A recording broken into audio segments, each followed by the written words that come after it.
Hello, dear students. I am Abdul Najib, lecturer at Government D.Ed College, Meknoor, Dist Beed.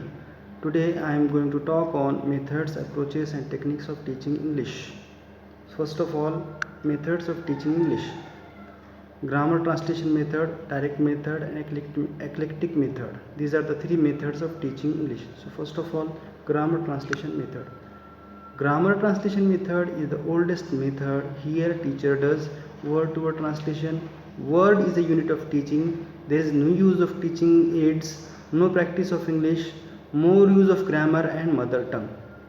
So this method is the oldest method, and nowadays it is outdated method because there is more use of mother tongue and English is neglected.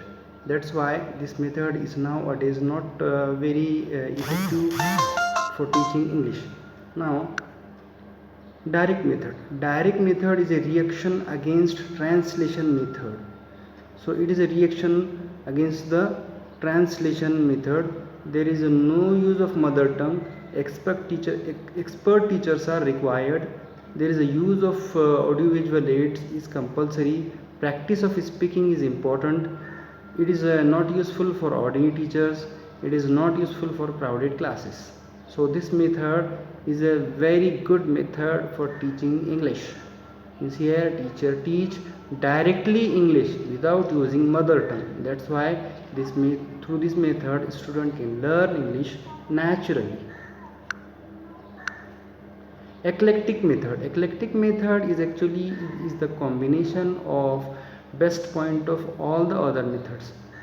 There is a frequent changes in methods. The teacher can change his method according to the need and level of content.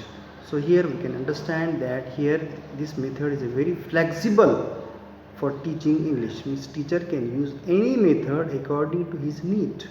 So in this method it does not require extra source material. Skilled teachers can integrate all the best points. So this method also is a very useful method because it gives freedom to the teacher that he can use any method according to his need and requirement.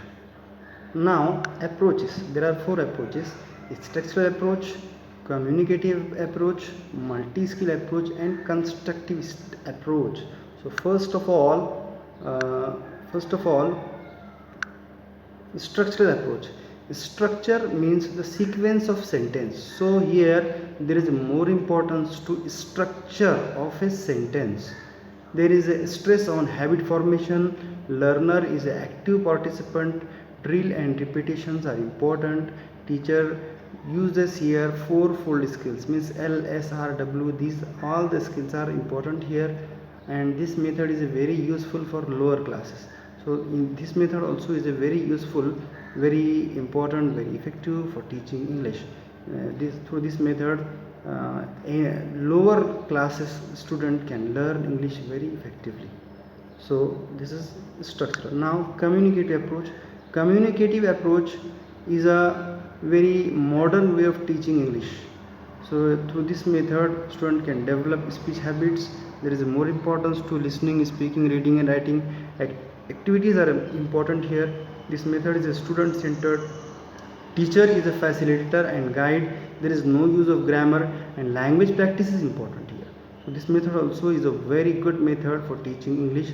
Through this method student can speak English fluently. Now multi-skill approach. So there are 4 skills: listening, speaking, reading and writing. So all the skills are equally important in this method. So there is a lot of practice. Logical sequence of all the skills, means listening, speaking, reading and writing is important. So this method also is a very good method for teaching English. And the last one is a constructivist approach. So constructivist approach is a very good method for good approach for teaching English. This approach is a highly modern approach. It is a new way of teaching English. So here teacher can develop new knowledge of a student by using their previous knowledge. So here teacher create the problem before the students and make them to solve it. So problem solving ability also is developed here through this method. This method is a totally activity based learning is important here. So there is more importance to interaction, experiment, research projects and field trips. So this overall this method is psychologically very effective method, and through this method we can develop the interest of the students for learning English. So this method is a very useful, but here we need a very expert teacher for this. And